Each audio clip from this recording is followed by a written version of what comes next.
Yo, assalamualaikum warahmatullahi wabarakatuh. Yo, san ini hong, san ke hong. Kembali lagi bersama gue, Jiro Hidoyama. Gimana kabar kalian semua? Semoga selalu sehat. Karena seperti yang kita tahu bahwa kondisi sekarang tuh bener-bener kacau banget, parah banget. Ya, lagi-lagi COVID-19, terlepas dari semua itu, kita harus tetap semangat menjalani hari-hari kita, selalu bersyukur dan tetap bahagia tentunya.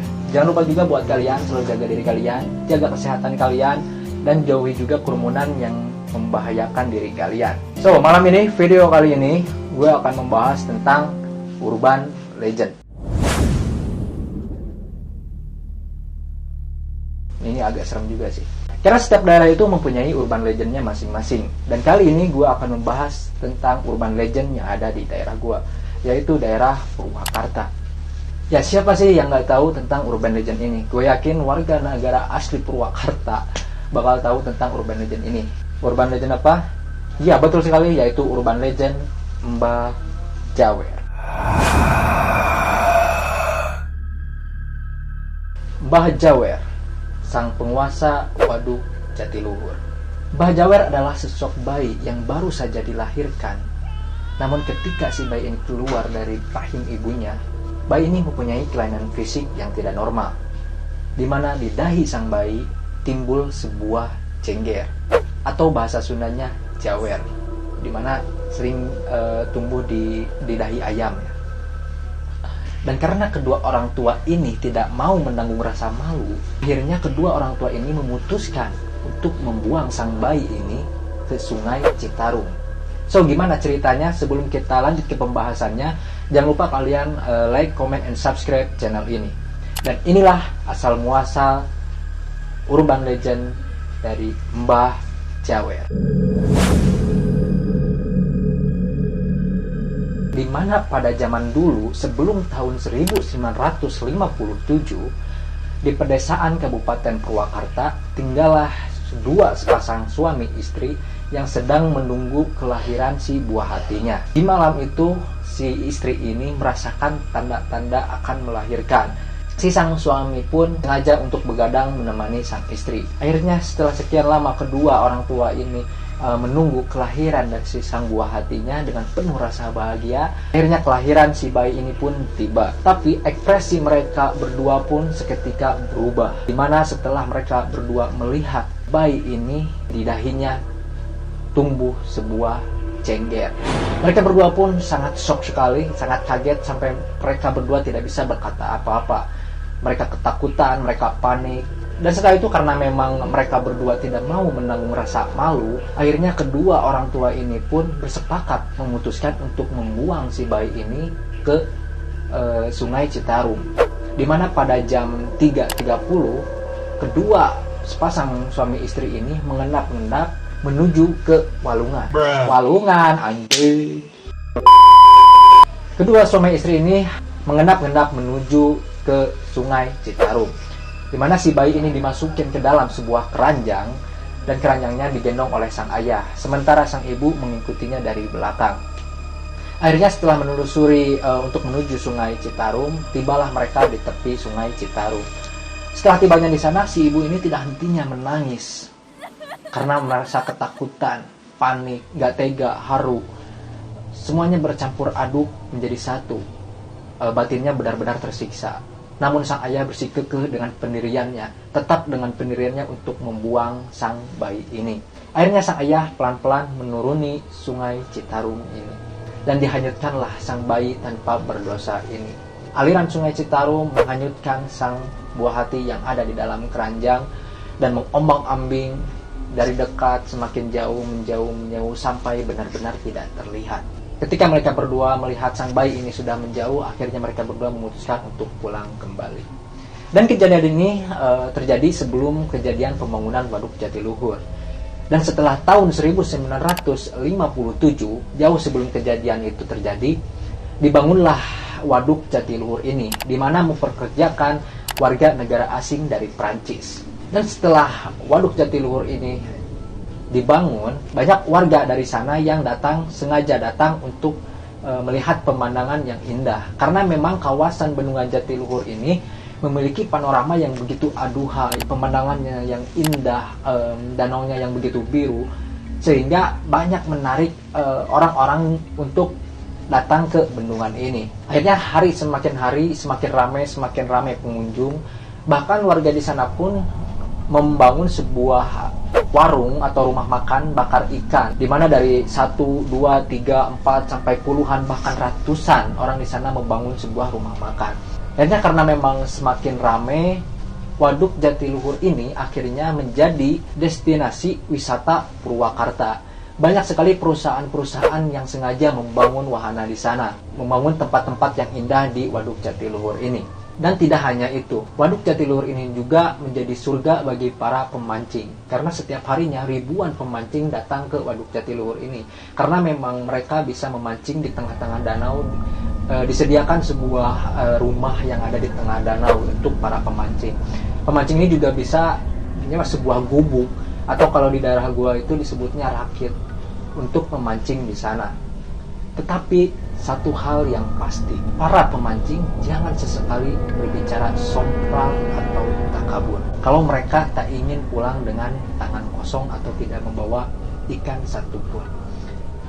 Atau kalau misalkan ada yang berani sompral, mereka akan terjadi malapetaka atau sebuah kecelakaan. Nyatanya modernisasi yang dibangun di sana, tidak sedikit juga masyarakat di sana masih mempercayai bahwa di tempat itu ada lelembut atau makhluk tak kasat mata yang menjadi penguasa atau penunggu Waduk Jatiluhur ini. Tak lain tak bukan adalah Mbah Jawer.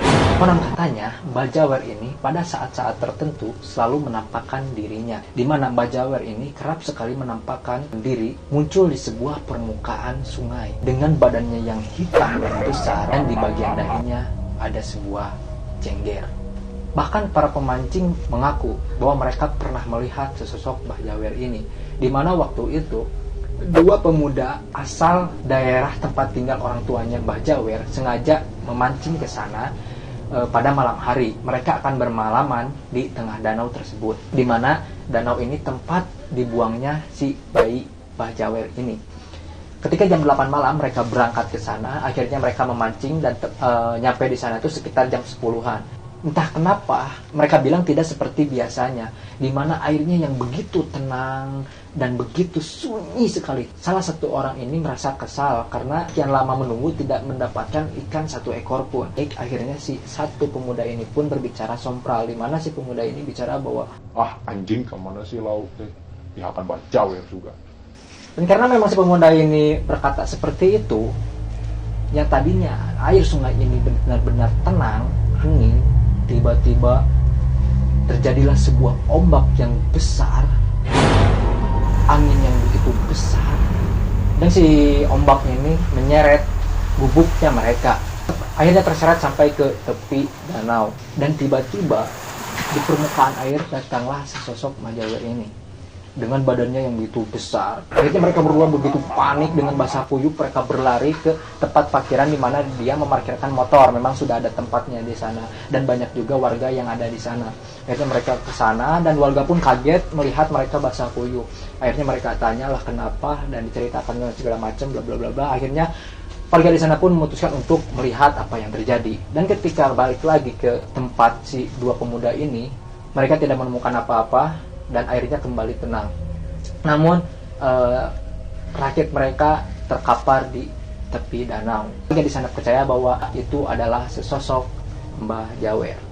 Konon saat sang bayi ini dihanyutkan ke sungai, si bayi ini diambil oleh Dedemit atau penguasa Citarum, di mana dia diasuh atau dipelihara. Tidak dijelaskan dia diasuh secara masih hidup atau sudah meninggal. Dan dari cerita atau rumor yang beredar, dipercayalah bahwa sosok itu adalah si bayi ini yang dikenal menjadi sosok Mbah Jawer. Si bayi ini konon merasa dirinya sakit hati karena sudah dibuang oleh kedua orang tuanya, sudah dicampakkan, ditelantarkan dan dibuang ke Sungai Citarum. Dia mempunyai dendam dengan Kesumat, dan dendam itulah akhirnya dilepaskan oleh si Mbah Jawer ini bukan hanya kepada orang tuanya, tetapi ke warga atau orang-orang yang tinggal sama dengan tempat tinggal kedua orang tuanya. Maka pada tahun-tahun pertama Waduk Jatiluhur ini beroperasi, banyak warga di sana yang mempercayai atau membuat sebuah pantangan untuk tidak bertransportasi menggunakan kendaraan air. Mereka lebih memilih menggunakan transportasi darat, di mana transportasi darat ini lebih memakan waktu yang lama dan perjalanan yang jauh daripada harus mengendarai transportasi air yang dipercaya bahwa kalau misalkan mereka menggunakan transportasi air ini akan terjadi sebuah kecelakaan atau bencana, di mana misalnya si kapal ini terbalik atau terjadi sebuah kecelakaan yang tak diduga, atau bahkan dipercaya juga dapat menghilangkan warga-warga di sana, entah berantah kemana. Tuh dari waktu ke waktu sampai sekarang akhirnya pantangan ini pun pupus. Kini penduduk asli dari sana, dari tempat tinggal kedua orang tuanya Mbah Jawer, sudah bebas warawiri untuk mengendarai transportasi air ini dengan penuh bahagia, dan alhamdulillah ya mereka selamat.